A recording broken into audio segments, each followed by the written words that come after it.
தண்டனையை மட்டும்தான் வழங்குவார் என்று எடுத்துக்கொள்ள வேண்டாம். சனி கொடுத்தால் எவர் தடுப்பார்? உங்களது லைஃப் பார்ட்னர் என்ன சார், என்ன சொன்னீங்க? உங்களது வாழ்க்கை துணைவரால் உங்களுக்கு லாபம் சார். நல்லா தான் சொல்றீங்களா? யோசிச்சு தான் சொல்றீங்களா? ஆமா சார். இது நாள் வரை உங்களுக்கு என்னென்ன பிரச்சனைகளோ அதிலிருந்து ஒரு நல்ல ரிலீஃப் என்பது கிடைக்கும். கல்யாணத்துக்கு ஒரு வரன் பார்த்துருப்போம். நீங்கள் பாதி செலவு, நாங்கள் பாதி செலவு அப்படின்னு அவங்க பேசியிருப்பாங்க. கரெக்டாக ஏப்ரல் மாதம் முகூர்த்தம் ஃபிக்ஸ் பண்ணியிருப்போம். மண்டபத்தில் போய் நிற்கும்போது நாங்கள் அதெல்லாம் ஒன்றுமே சொல்லலையே, எல்லா செலவும் நீங்கள் தான் பண்ணணும், இப்படி சொல்கிறீங்களே அப்படின்னு உங்கள் பக்கம் திருப்பிடுவார்கள். புதிதாக இடம் வாங்குவது, வீடு வாங்குவது என்று அனைத்து விஷயங்களுமே அனுகூலமாக ஏற்படக்கூடிய காலகட்டம் முழுவதுமாக இதனை உபயோகித்துக் கொள்ளுங்கள். இது நாள் வரை வீடு, வாகனம், மனை, கம்ஃபர்ட், லக்ஸுரி, மாத்தூர் வகைரம், மாத்தூர் ஸ்தானம் போன்ற விஷயங்களில் உங்களுக்கு என்னென்ன பிரச்சனைகள் இருந்ததோ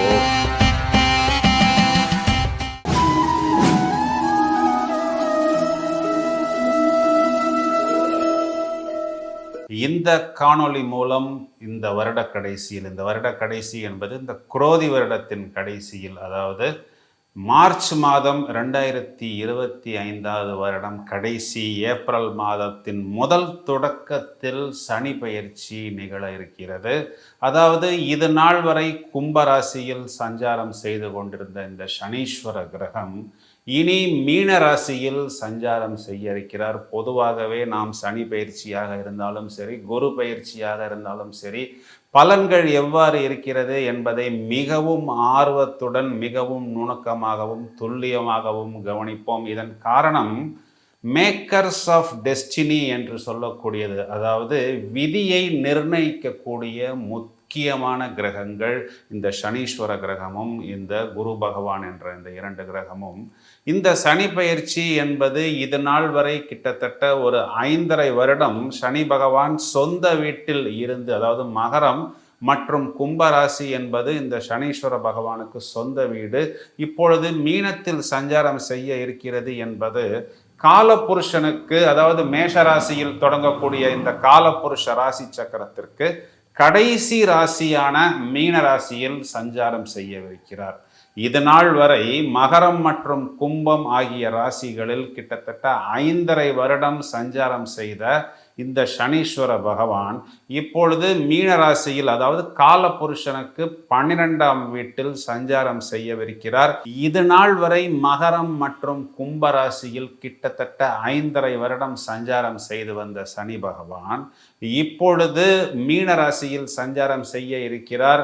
இந்த மீன ராசி என்பது மேஷத்திலிருந்து காலபுருஷ சக்கரம் தொடங்கக்கூடிய இடத்தில் 12ஆம் வீட்டிற்கு வருகிறது. இந்த மீனத்தில் சனியின் சஞ்சாரம் முடிந்த பிறகு ஒரு சைக்கிள் முடிந்து பிறகு புதிதான ஒரு தொடக்கம் என்பது ஆரம்பிக்க இருக்கிறது.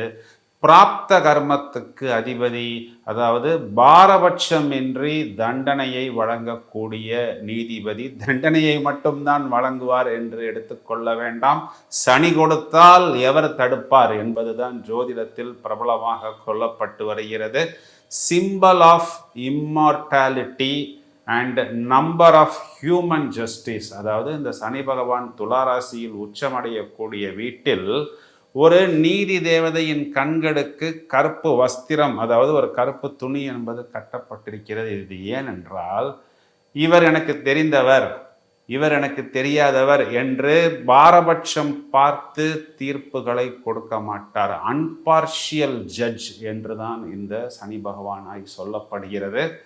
இவர் பொதுவாக 2.5 வருடத்தில் ஒரு ராசியை கடக்க வேண்டும். ஆனால் இந்த கும்ப ராசிக்கு கிட்டத்தட்ட 3 வருடம் எடுத்துக்கொண்டார். இதன் காரணம் இங்கு அவர் வக்ரம் அடைந்ததும் அதிசாரம் அடைந்ததும் கிட்டத்தட்ட இதன் காலம் என்பது கொஞ்சம் தள்ளி போனது.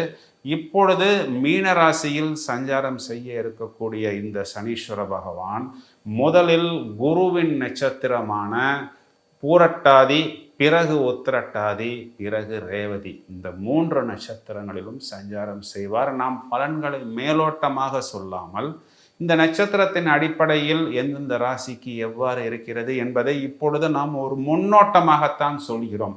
இப்பொழுது என்ன சார் இந்த முன்னோட்டத்துக்கு அவசரம்? இப்போ நீங்கள் போய் ஒரு வீடு வாங்குறீங்க அப்படின்னா நாளைக்கு அந்த வீடு உங்கள் கைக்கு வராது. அது கட்டி முடித்து உங்கள் கைக்கு வர்றதுக்கு குறைஞ்சது 8 மாதமோ 1 வருஷமோ ஆகும். அப்போ தான் அந்த இஎம்ஐ அப்படிங்கிறது ஆரம்பிக்கும். இப்போ நீங்கள் போய் ஒரு பொண்ணு பார்க்குறீங்க, அந்த பொண்ணை நீங்கள் நாளைக்கே கல்யாணம் பண்ணிக்க முடியாது. ஸோ உங்களுக்கு மார்ச் ஏப்ரல் அந்த டைமில் தான் வெட்டிங் ஃபிக்ஸ் ஆகும். இந்த ஜோதிடம் என்பது நாம் இதற்கு பிறகு என்ன நடக்கவிருக்கிறது, எவ்வாறு நம்மளை சரி செய்து கொள்ள முடியும், சரி செய்து கொள்ள வேண்டும் என்பதற்குண்டான தகவல்களை கொடுப்பது.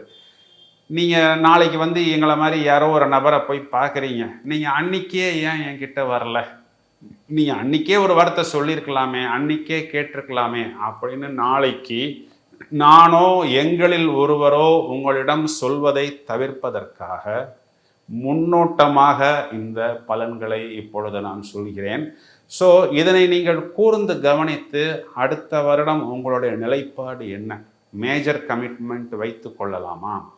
ஒரு வீடு வாங்குகிறோம் அப்படின்னா ஈஸியாக ஒரு இஎம்ஐ பார்த்தோம்னா 50,000 70,000 1,00,000 ரூபா வருது. ஏன்னா இன்றைக்கி காருக்கே பார்த்தோம்னா ஒரு பெரிய கமிட்மெண்ட் வருது.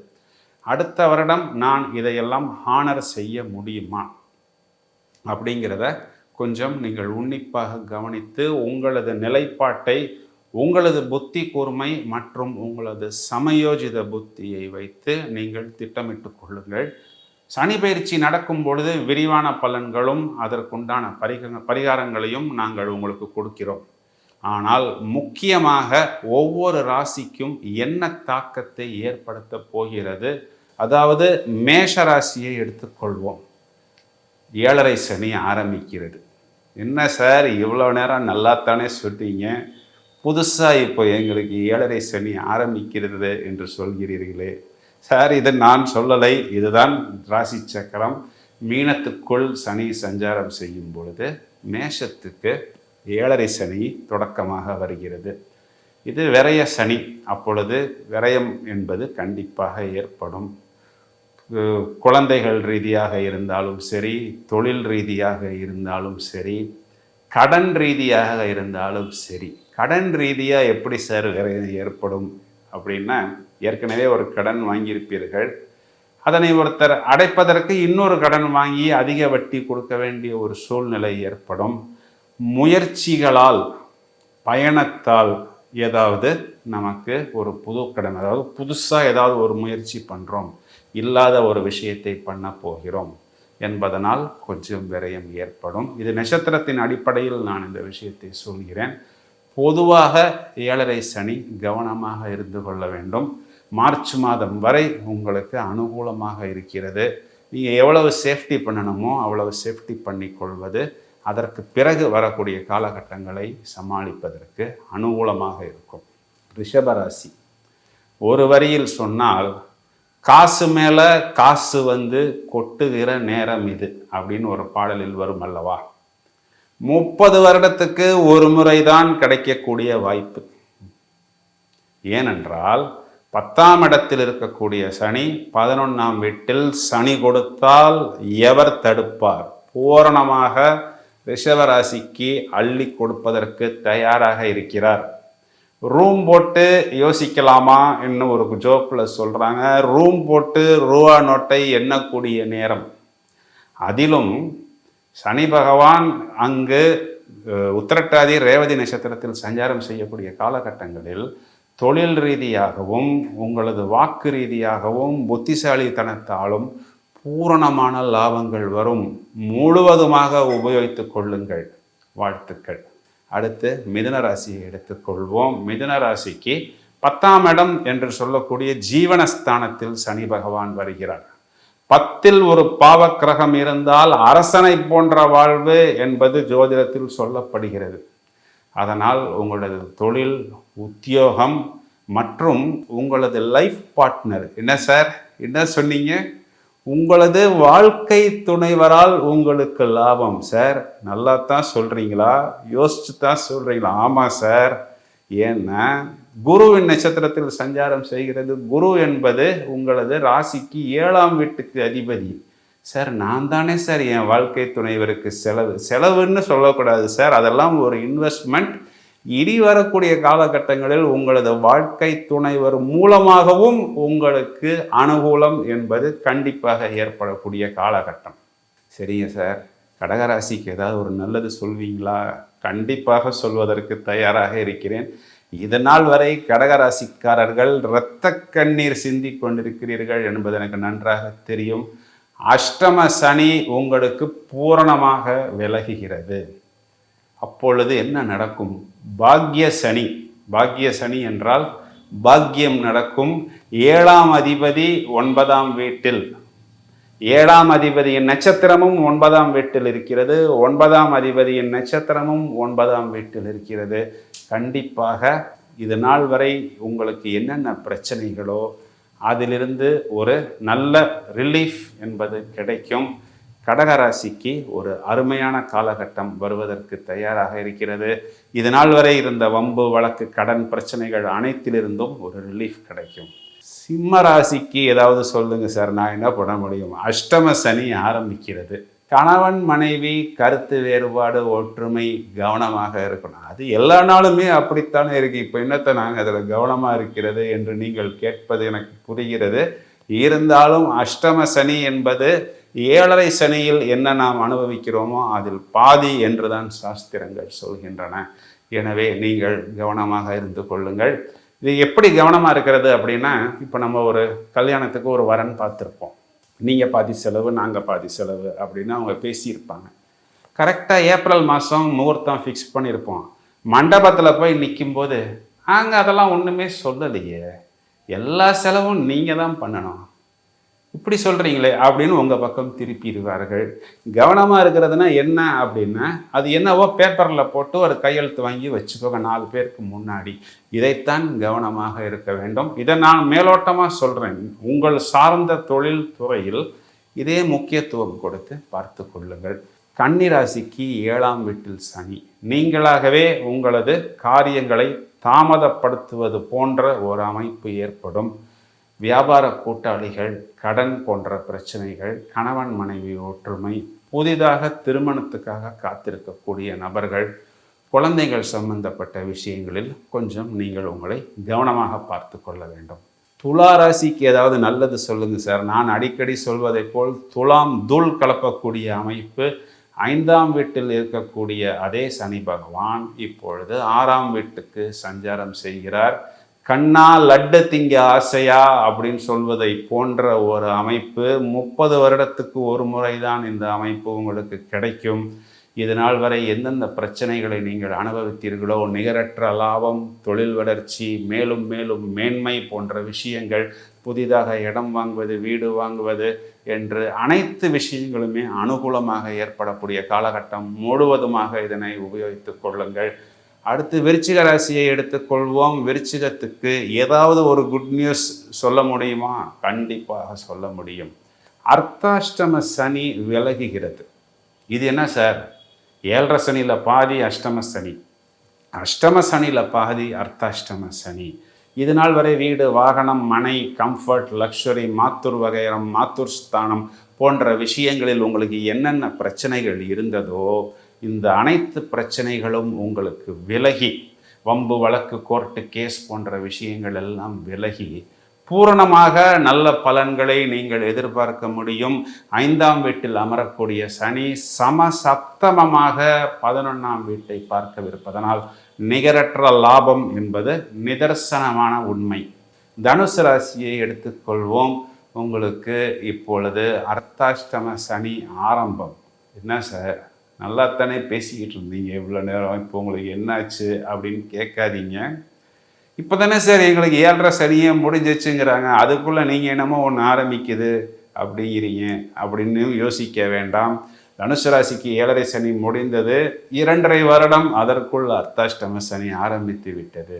இருந்தாலும் உங்களது இடம், வாகனம், வீடு, உங்களது கல்வி போன்ற விஷயங்களில் கொஞ்சம் கவனம் தேவை. தொழில் சம்பந்தப்பட்ட விஷயங்களில் கூடுதலான அக்கறை எடுத்துக்கொள்ள வேண்டும். பெரிய கமிட்மெண்ட் வைத்து கொள்ளக்கூடாது.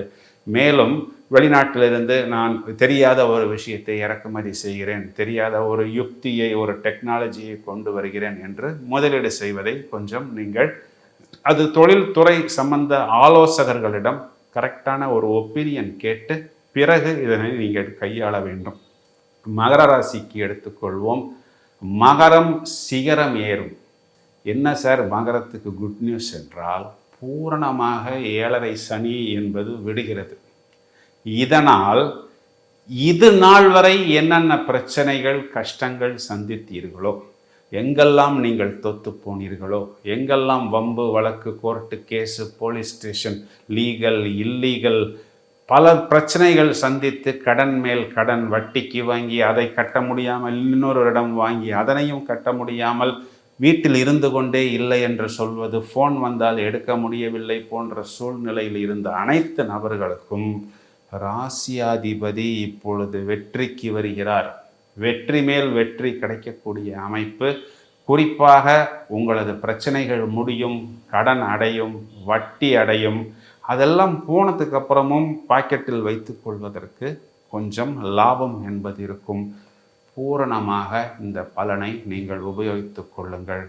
கும்பராசிக்கு இது பாதச்சனி, மீனராசிக்கு ஜென்மச்சனி.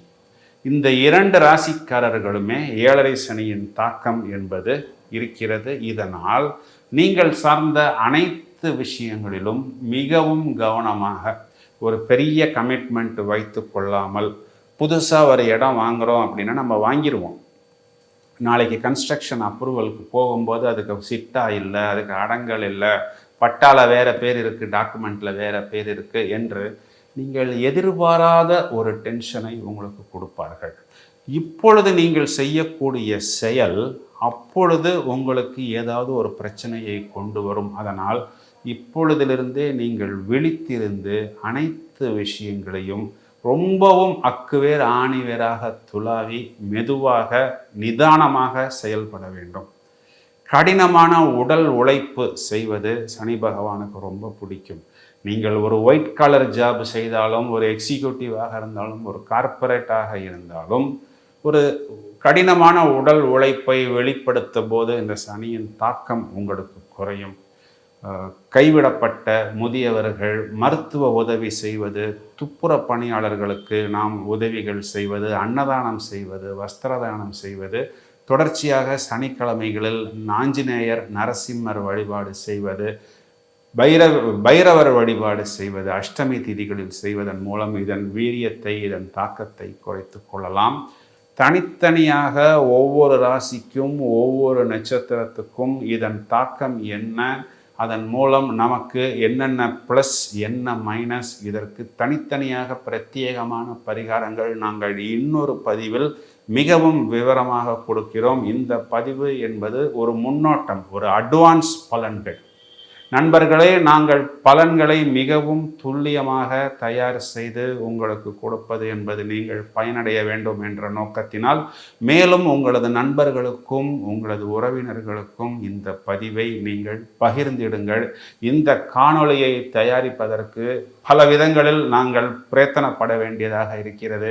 எனவே நீங்கள் இதனை தொடர்ச்சியாக சப்ஸ்கிரைப் செய்வது என்பது எங்களுக்கும் ஒரு ஆர்வத்தையும் ஒரு உத்வேகத்தையும் கொடுக்கும். மேலும் பல அரிய தகவல்கள் உங்களுக்காக நாங்கள் தயாரிப்பதற்கு தயாராக இருக்கிறோம். தொடர்ந்து இணைப்பில் இருக்கவும் வாழ்த்துக்கள். நன்றி.